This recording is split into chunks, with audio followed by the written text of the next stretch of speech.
সুপ্রিয় দর্শক, আসসালামু আলাইকুম। আপনাদের সবাইকে স্বাগত জানাচ্ছি এখনকার আলোচনায়। আপনাদের সঙ্গে আছি আমি সিরাজুল ইসলাম। দর্শক, ইরানের বর্তমান পরিস্থিতি অনেকটা সেই যুদ্ধের আগের পরিস্থিতির মতো। ইসরায়েলের যুদ্ধমন্ত্রী ইসরায়েল কাজ বলেছেন, ইরানের সর্বোচ্চ নেতা, বর্তমান সর্বোচ্চ নেতাকে প্রয়োজন হলে টার্গেট করা হতে পারে। এর জবাবে ইরানের পররাষ্ট্রমন্ত্রী সাইদ আব্বাস আরাকচি এক্সে দেয়া পোস্টে বলেছেন, আমেরিকা যদি তার পোষা প্রাণীগুলোকে মুখ বন্ধ না করে তাহলে তাদেরকে প্রয়োজনে ইরান শিক্ষা দেবে। এরপরে মার্কিন প্রেসিডেন্ট ডোনাল্ড ট্রাম্প বলেছেন, ইরানের সাথে তাদের খুব ভালো আলোচনা চলছে, সব কিছু ঠিকঠাক, এবং ইরান পরমাণু নিরস্ত্রীকরণের ব্যাপারে খুব ভালো সহযোগিতা করছে। ঠিক এই রকম কথাই কিন্তু যুদ্ধের আগে যখন ওমানের মধ্যস্থতায় ইরান এবং আমেরিকার মধ্যে আলোচনা হচ্ছিল তখন বলা হচ্ছিল। এখন ঠিক সেরকম একটা পরিস্থিতি। ইরানের শহীদ সর্বোচ্চ নেতা আয়াতুল্লাহ আলী খামেনির হত্যার প্রতিশোধ নেওয়ার অঙ্গীকার ব্যক্ত করেছে ইরানের সর্বোচ্চ জাতীয় নিরাপত্তা পরিষদ। একই সাথে আরেকটি গুরুত্বপূর্ণ খবর আছে, ইরান রাশিয়ার কাছ থেকে SU-35 বিমানের সিমুলেটর কিনেছে। এই সিমুলেটর কেনার মানে কি সেটা আমি বিস্তারিত ব্যাখ্যা করার চেষ্টা করব। তো এই যখন সামগ্রিক পরিস্থিতি, তখন আমার কাছে ব্যক্তিগতভাবে মনে হচ্ছে ইরান এবং আমেরিকা আর ইসরায়েলের মধ্যে 28শে ফেব্রুয়ারি যুদ্ধের আগে যে পরিস্থিতি ছিল এখন আবার তেমন একটা পরিস্থিতি বিরাজ করছে। সুপ্রিয় দর্শক, এই বিষয়গুলো নিয়েই এখন আমি আপনাদের সাথে বিস্তারিত আলোচনা করব আশা করছি। আপনারা শেষ পর্যন্ত সঙ্গে থাকুন, আর ভিডিও ভালো লাগলে লাইক কমেন্ট শেয়ার করবেন প্লিজ। চ্যানেলটি সাবস্ক্রাইব করে সাথেই থাকবেন এমনটিও আশা করছি। দর্শক, চলুন বিস্তারিত আলোচনা করে। ইসরায়েলের যুদ্ধমন্ত্রী ইসরায়েল কাজ তিনি বলেছেন যে ইরানের বর্তমান যে সর্বোচ্চ নেতা সাইদ মুজতবা খামেনি, তাকে প্রয়োজনে হত্যা করা হবে, তাকে টার্গেট করা হবে। ইসরায়েলের যুদ্ধমন্ত্রী আরও বলেন যে এর আগে ইসরায়েল ইরানের ভেতরে 2বার প্রবেশ করেছে, প্রয়োজন যদি হয় তাহলে 3য়বার প্রবেশ করবে এবং সর্বোচ্চ নেতাকে সহ আরও যাকে হত্যা করা দরকার তাকে হত্যা করবে। এটা কিন্তু খুব ভালো ইঙ্গিত না। ভালো ইঙ্গিত না এই অর্থে বলছি, ইসরায়েল এর আগে যতবার বলেছে ততবার কিন্তু ইরানের ভিতরে হত্যাকাণ্ড চালিয়েছে, এবং তারা খুব পরিকল্পিতভাবে গত 3 বছর ধরে মধ্যপ্রাচ্যের ইসরায়েল বিরোধী যত গুরুত্বপূর্ণ নেতা তাদের সবাইকে হত্যা করেছে। এমনকি যে ইরান ইসরায়েল আর আমেরিকার বিরুদ্ধে যুদ্ধ করছে তাদের সমস্ত গুরুত্বপূর্ণ নেতাকে হত্যা করেছে। আর যারা বেঁচে আছেন তাদের ভেতরে নতুন সর্বোচ্চ নেতাকে এবং আরও গুরুত্বপূর্ণ নেতাদেরকে হত্যা করা যখন হুমকি দিচ্ছেন, তখন কিন্তু এই আশঙ্কা বা এই শঙ্কা অবশ্যই তৈরি হচ্ছে যে তাহলে ইসরায়েল আবার ইরানের ভিতরে নতুন করে কোন সময় হত্যাকাণ্ড শুরু করে। ইরান হয়তো তার জবাব দেবে, যেটা ইরানের পররাষ্ট্রমন্ত্রী সাইদ আব্বাস আরাকচি বলেছেন যে এর কঠোর প্রতিশোধ নেওয়া হবে, এবং আমেরিকা যদি তার পোষ্যকে যদি মুখ বন্ধ না করে তাহলে ইরান তাদেরকে শিক্ষা দেবে। এসব কথা ঠিক আছে, হয়তো ইরান ইসরায়েলের বিরুদ্ধে যুদ্ধও করবে। এরপরে ডোনাল্ড ট্রাম্প আমেরিকা সারা বিশ্ব আবার চাপাচাপি করে ইরানকে যুদ্ধবিরতিতে রাজি করাবে। কিন্তু মাঝখান দিয়ে যে বহু সংখ্যক লিডার, নেতা, সেনাবাহিনীর বড় বড় কর্মকর্তা, বড় বড় বিজ্ঞানী, রাজনৈতিক নেতা, সর্বোচ্চ নেতা, তারা যে নিহত হয়ে যাচ্ছেন, এর কি হবে? তাদেরকে তো আর ফিরে পাওয়া যাবে না। এই সংকটের তো সমাধান হলো না। তো সেক্ষেত্রে আমার কাছে মনে হচ্ছে এটা খুবই একটা বাজে অ্যালার্ম, বাজে সংকেত। এটা নতুন করে কোন অশনি সংকেত দিচ্ছে আমি ঠিক পরিষ্কার না।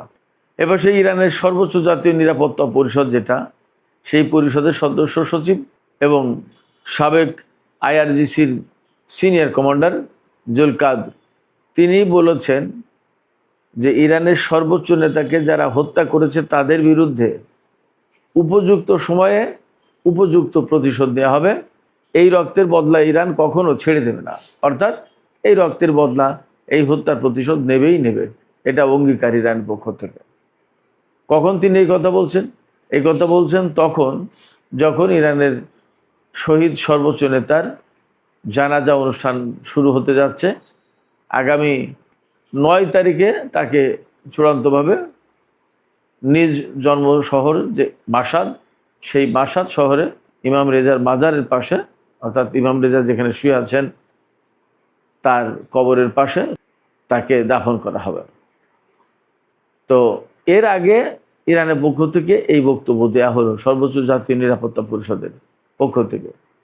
এর ভেতরে ইরানি জাতিকে বা বিশ্ববাসীকে হয়তো ইরান এই মেসেজ দিতে চেয়েছে যে আমাদের সর্বোচ্চ নেতাকে আমরা ঠিক বিদায় জানাচ্ছি, কিন্তু তার হত্যাকাণ্ডের কথা, তাকে যে যন্ত্রণা দিয়ে হত্যা করা হয়েছে বা যে বোমা হামলার পরে বিল্ডিং ধসে তিনি শহীদ হয়েছেন, এই যে কষ্ট, এর প্রতিশোধ নেওয়া হবে। আমি এখানে একটা বিশেষ তথ্য জানিয়ে রাখি। ইরানের শহীদ সর্বোচ্চ নেতা আয়াতুল্লাহ আলী খামেনি যখন শহীদ হয়ে যান তখন তার হাত মুষ্টিবদ্ধ ছিল। ইরানি কর্মকর্তারা, বিশেষ করে জুল কাদর তিনি জানিয়েছেন, জাতীয় নিরাপত্তা পরিষদের সচিব তিনি জানিয়েছেন, এই যে মুষ্টিবদ্ধ হাত, এটা কিন্তু একটা বিশেষ সিগন্যাল বহন করছে, অর্থাৎ প্রতিরোধ অব্যাহত থাকা, তারপরে ইরানি জাতিকে শক্তভাবে দাঁড়ানো, বিভিন্ন ধরনের সিগন্যাল বহন করছে। এই জায়গা থেকেই ইরানি জাতি, আমি নিশ্চিত তারা একটা শিক্ষা নেবে এবং এই যে ইরানের সর্বোচ্চ নেতার যে মুষ্টিবদ্ধ হাত তারা দেখেছে, এই হাত যে সিগন্যাল তাদের জন্য দিয়েছে সেই সিগন্যালের বাস্তবায়ন তারা করবে। অর্থাৎ তারা প্রতিশোধ আজ হোক কাল হোক নেবেই। ইরানের সর্বোচ্চ নেতার জানাজা অনুষ্ঠানে 90টা দেশ থেকে সরকারিভাবে লোকজন আসবে, এটা একটা বিরাট ব্যাপার। এবং বলা হচ্ছে যে 2 কোটির বেশি মানুষ এই জানাজায় অংশ নেবে। তো যখন সর্বোচ্চ নেতার জানাজা হতে যাচ্ছে তার আগে কিন্তু ইসরায়েল এই বক্তব্য দিল। আবার ডোনাল্ড ট্রাম্প কিন্তু ইরানকে এই সময় বেশ প্রশংসা করে বক্তব্য দিচ্ছে যে না, চমৎকার আলোচনা হচ্ছে, একটা বেটার ডিল আমরা আশা করছি, ইরানকে ডিনিউক্লিয়ারাইজেশনের জন্য আমরা অনেক দূর পথ এগিয়ে গেছি, এটা সেটা বহু কিছু। এরকম কথাই কিন্তু ডোনাল্ড ট্রাম্প এর আগে বলেছিল।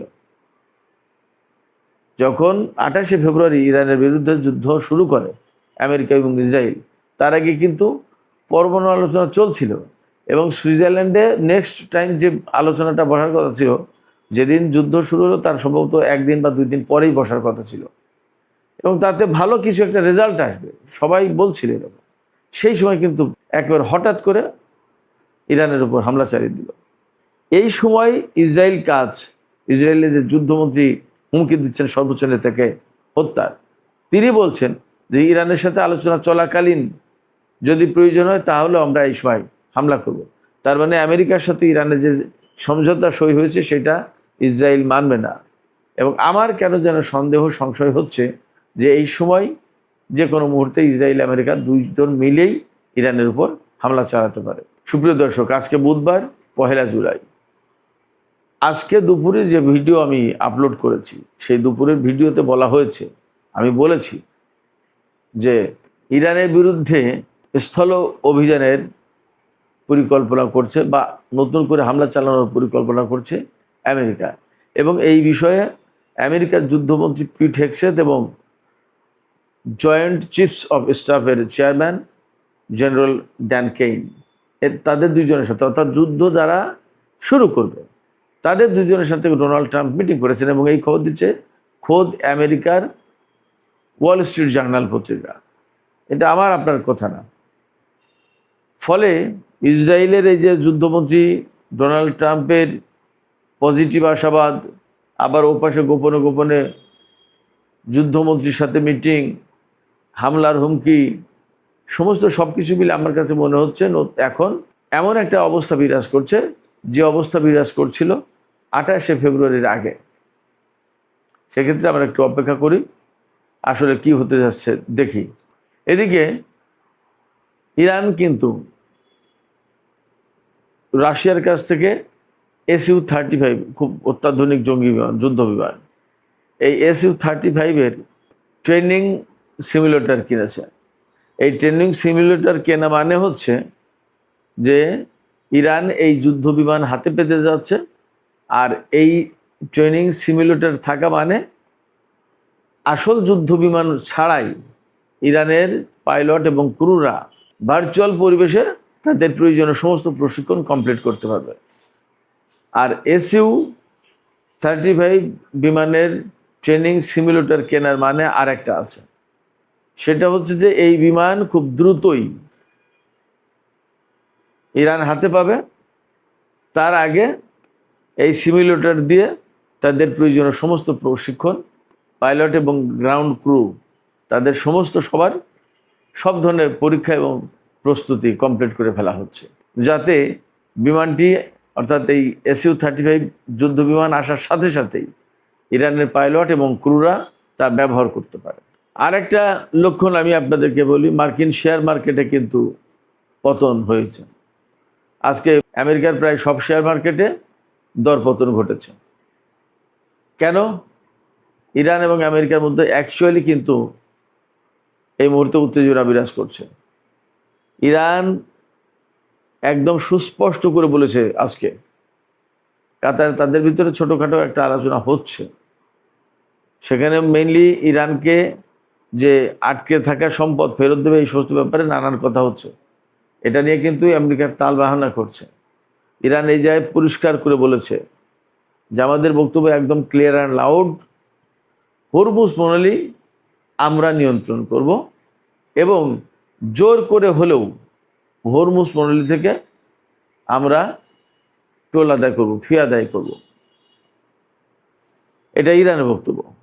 তো এখন যখন ইরান এরকম শক্ত কথা বলছে, তার মানে কি আমেরিকার যে মনোভাব তাতে হরমুজ প্রণালীতে ইরানকে কোনো মতে টোল নিতে দেবে না।